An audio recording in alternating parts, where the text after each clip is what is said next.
Assalamualaikum warahmatullahi wabarakatuh.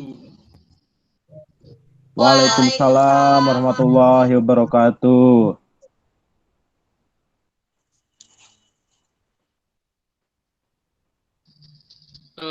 Sebelumnya di sini kami dari kelompok 4 ingin mempresentasikan hasil diskusi kami, yaitu materinya tentang sumber ajaran Islam. Yang dimana materi ini merupakan mata kuliah pendidikan agama Islam. Di sini juga saya ingin memperkenalkan anggota-anggota saya, yaitu yang pertama saya sendiri Piki Mubarok.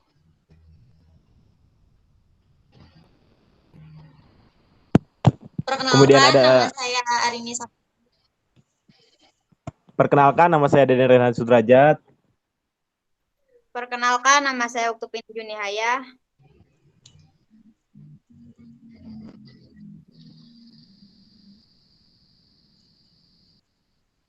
Coba agak ke atas. Nah ya itu. Semoga kita semua dalam lindungan Allah Subhanahu wa Ta'ala selalu diberi kesehatan dimanapun kita berada. Baik, untuk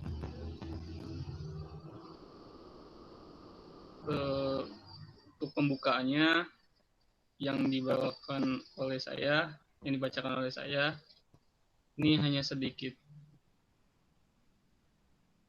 mengetahui apakah itu sumber hukum Islam. Menurut Kamus Umum Bahasa Indonesia, sumber adalah asal sesuatu pada hakikatnya. Yang dimaksud dengan sumber hukum adalah tempat kita dapat menemukan atau menggali hukumnya. Sumber hukum Islam adalah asal tempat pengambilan hukum Islam. Sumber hukum Islam disebut juga dengan istilah dalil hukum Islam atau pokok hukum Islam atau dasar hukum Islam. Next.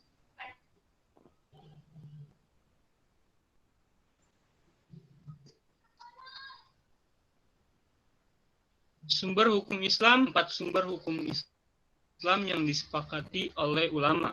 Yang pertama itu ada Al-Quran, yang kedua itu adalah hadis, yang ketiga itu adalah ijma, yang keempat itu adalah qiyas. Next.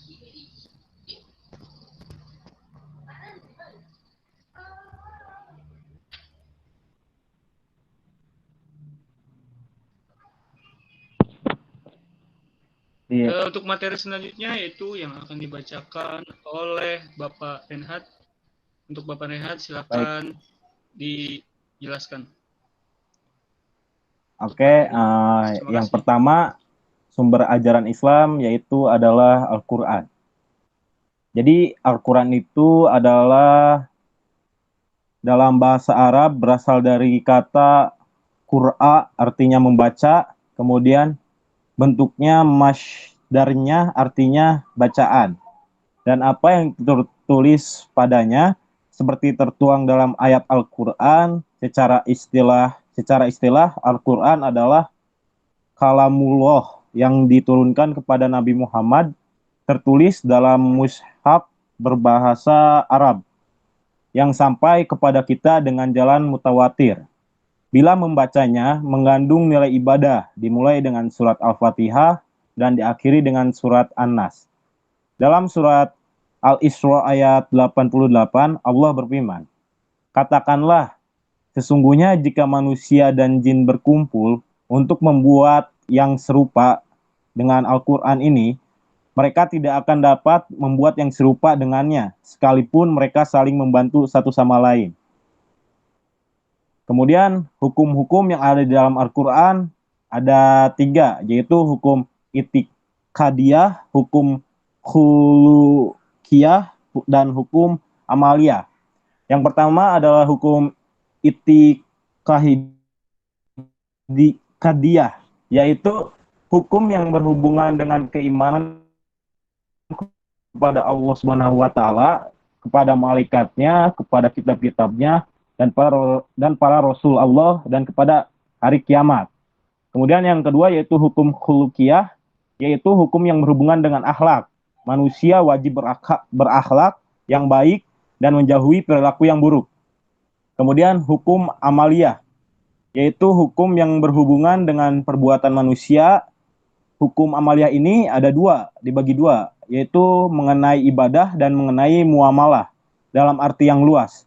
Hukum dalam Al-Quran yang berkaitan dengan bidang ibadah dan bidang ahwal al-syakiyah atau ihwal perorangan atau keluarga disebut lebih terperinci dibanding dengan bidang-bidang hukum yang lainnya. Kemudian tujuan diturunkannya Al-Quran. Menurut Kiai Quraisyihab, yang pertama yaitu untuk membersihkan akal dan menyucikan jiwa dari bentuk syirik serta memantapkan keyakinan tentang keesaan yang sempurna bagi Tuhan seru sekalian alam. Keyakinan yang tidak semata-mata sebagai suatu konsep teologis, tetapi falsafah hidup dan kehidupan umat manusia. Kemudian untuk mengajarkan kemanusiaan yang adil dan beradab, yakni bahwa umat manusia merupakan umat yang seharusnya dapat bekerja sama dengan pengabdian kepada Allah Subhanahu wa taala dan pelaksanaan tugas kekhalifahan.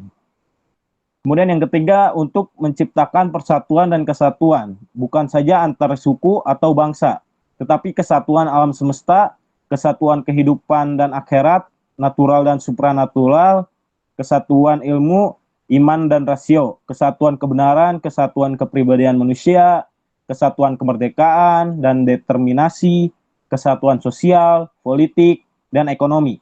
Dan kesemuanya berada di bawah satu kesamaan, yaitu keesaan Allah Subhanahu wa taala.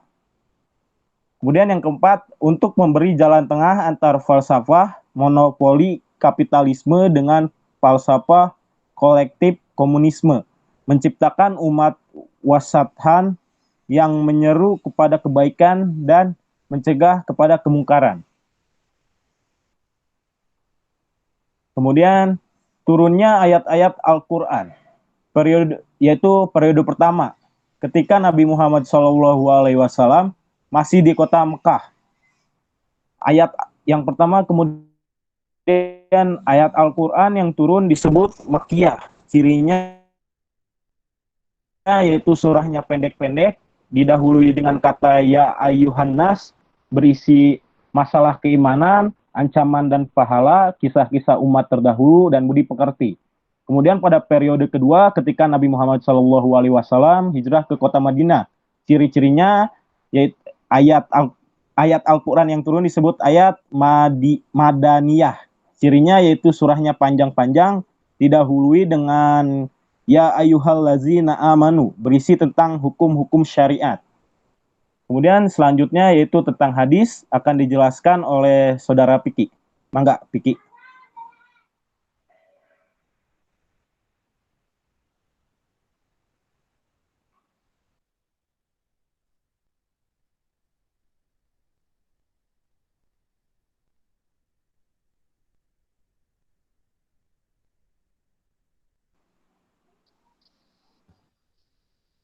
Oke, terima kasih Renhat. Selanjutnya yaitu tentang hadis yang akan dibacakan atau dijelaskan oleh saya sendiri ya. Pengertian hadis. Hadis bahasa yaitu sesuatu yang baru, menunjukkan sesuatu yang dekat atau waktu yang singkat. Hadis juga berarti berita, yaitu sesuatu yang diberitakan, diperbincangkan, dan dipindahkan dari seseorang kepada orang lain. Hadis menurut Islam, syara ialah hal-hal yang datang dari Rasulullah SAW, baik itu ucapan, perbuatan, atau pengakuan, takrir, Allah berfirman dalam Quran surat 53 sampai 34. Maka hendaklah mereka mendatangkan suatu kabar yang sepertinya jika mereka orang yang benar. Dari ayat di atas, tanpa Allah pun memakai dengan arti kabar. Demikian hadis dengan arti kabar yang datang dari next.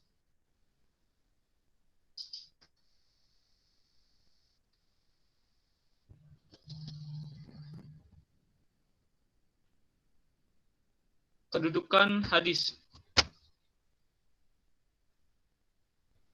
Jumhur ulama berpendapat bahwa hadis berkedudukan sebagai sumber atau dalil kedua setelah Al-Quran dan mempunyai kekuatan untuk ditaati serta mengikat semua umat Islam.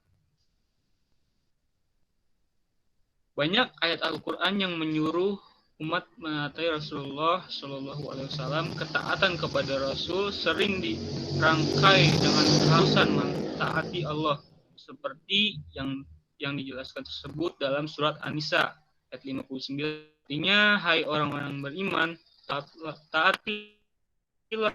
dan taatilah Rasul.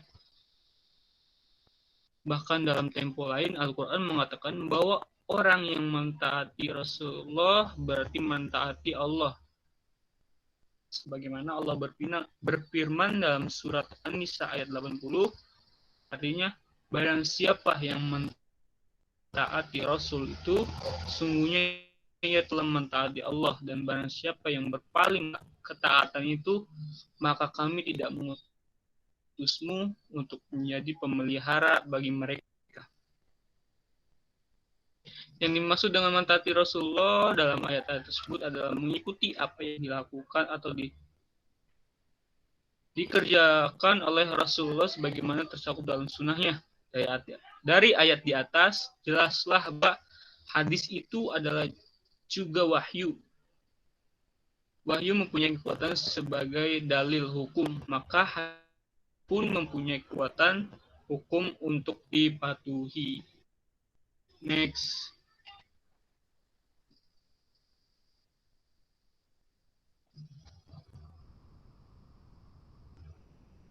Fungsi hadis.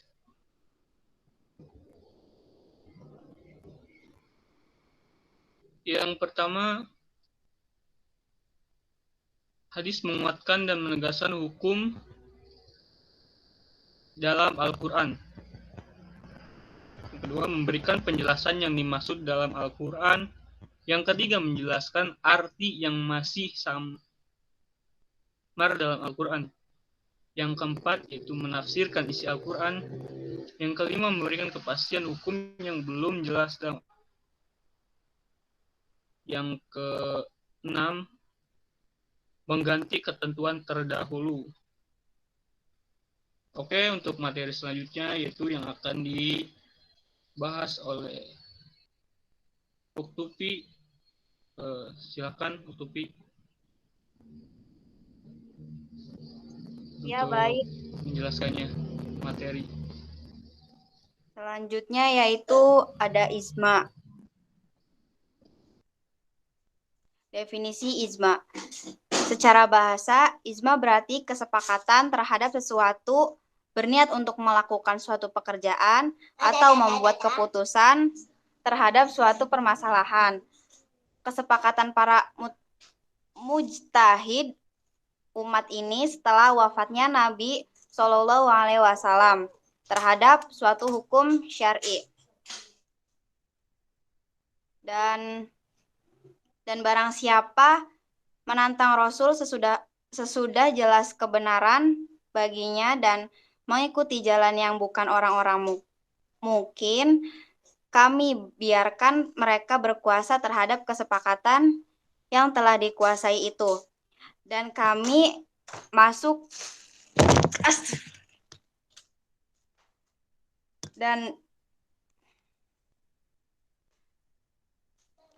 ke penjara. Mana sih ya Allah? Dari sini. Dan kami biarkan mereka berkuasa terhadap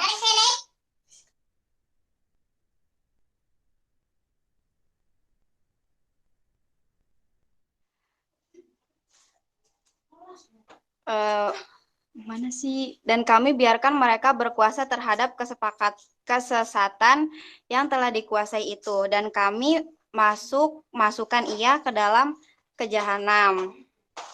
Dan jahanam itu merupakan seburuk-buruknya tempat kembali. Quran Surat An-Nisa ayat 115.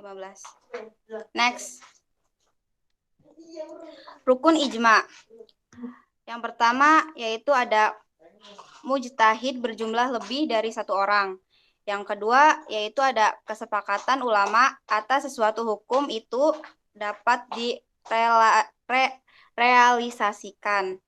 Dan yang ketiga ada adanya kesepakatan semua mujtahid atas suatu hukum syar'i tanpa memandang negeri, kebangsaan, atau kelompoknya. Artinya jika ia terdapat kesepakatan ulama, maka saja Irak saja atau yang lainnya itu tidak bisa disebut ijma. Yang keempat, ada kesepakatan diawali setelah masing-masing mujtahid mengemukakan pendapatnya secara jelas dan transparan. Dan yang kelima, ada kesadaran hukum ijma adalah Al-Quran dan hadis Rasulullah SAW. Next. Syarat ijma ada 4, yaitu yang pertama ada terjadinya kesepakatan. Yang kedua adanya kesepakatan seluruh ulama Islam. Yang ketiga adalah ada waktu kesepakatan setelah zaman Rasulullah, meskipun hanya sebentar saja kesepakatan terjadi. Yang keempat ada yang disepakati adalah perkara agama. Next.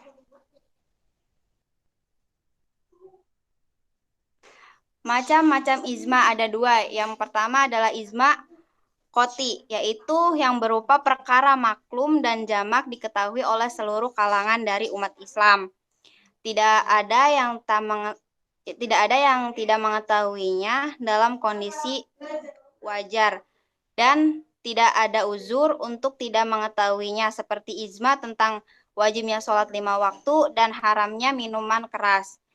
Yang kedua ada ijma zani, yaitu ijma yang tidaklah diketahui kecuali oleh para ulama, karena diperlukannya pencarian dan pembedahan terhadap teks-teks kitab klasik dan ucapan-ucapan ulama terdahulu. Selanjutnya akan dibacakan oleh Harini Saputri. Ya, di sini adalah sumber hukum Islam yang keempat, yaitu tentang qiyas. Next.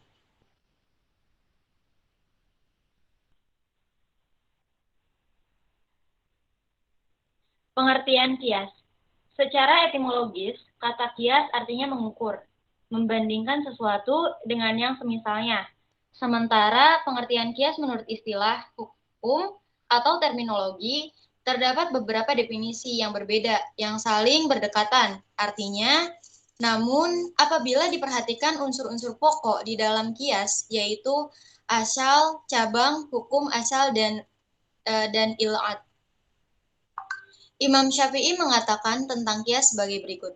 Artinya, setiap kejadian atau peristiwa yang terjadi pada seorang muslim pasti ada hukumnya, dan ia wajib mengikuti nas. Apabila ada nasnya, dan apabila tidak ada nasnya, dicari dari permasalahannya atau dilalahnya di atas jalan yang benar dengan ijtihad. Dan ijtihad itu adalah qiyas. Khasanah Islam dalam bidang hukum yang merupakan pemecah segala problematika yang berkaitan dengan perbuatan manusia hingga akhir zaman di mana Al-Quran sudah tidak diturunkan lagi dan Nabi sebagai pembawa risalah telah tiada, yang baik Al-Quran maupun Al-Hadis sebagai sumber hukum. Maka telah meniscayakan adanya qiyas sebagai salah satu sumber hukum dalam Islam setelah ijma sahabat. Qiyas dalam hal ini memiliki nas yang kuat dalam menjadikan kias sebagai metodologi dalam penetapan hukum dalam Islam. Next.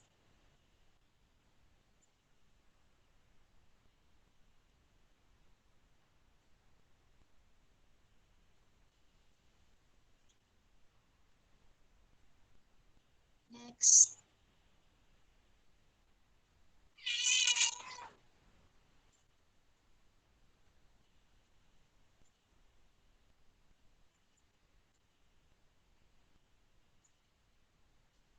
Selanjutnya ada rukun dan syarat kias. Yang pertama itu ada asal.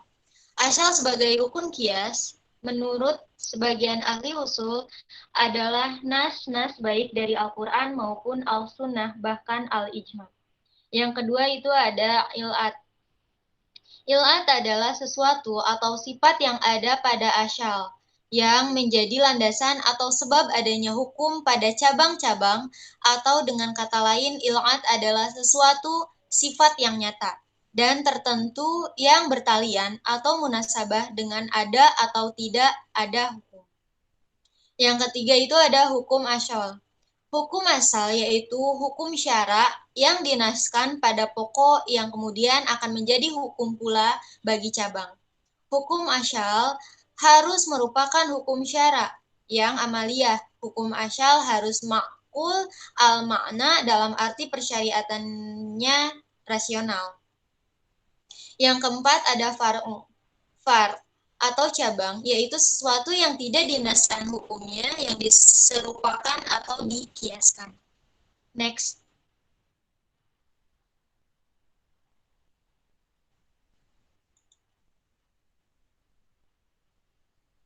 Macam-macam kias.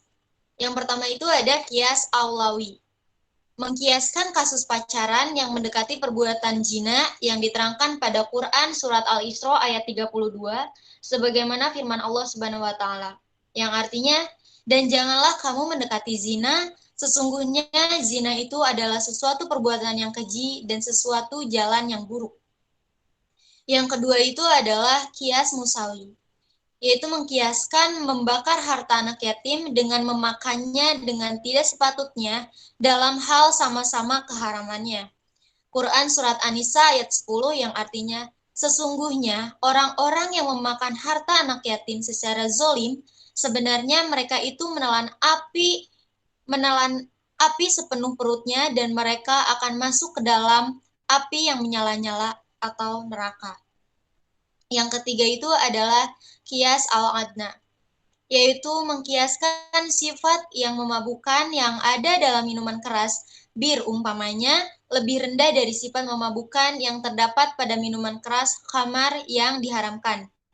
Dalam Al-Quran Surat Al-Ma'idah ayat 90, yang artinya, hai orang-orang yang beriman, sesungguhnya meminum khamar, berjudi, berkorban untuk berhala, mengundi nasib dengan panah adalah termasuk perbuatan syaitan. Maka jauhilah perbuatan-perbuatan itu agar kamu mendapat keberuntungan. Next.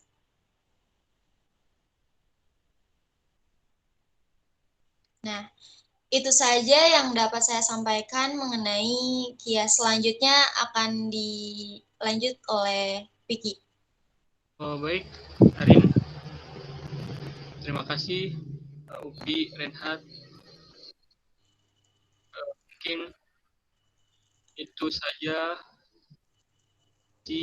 diskusi dari kami kelompok 4 yang dimana menjelaskan tentang sumber ajaran Islam.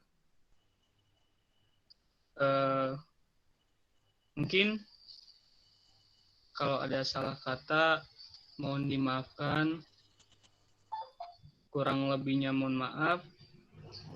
Billahi taufik wal hidayah.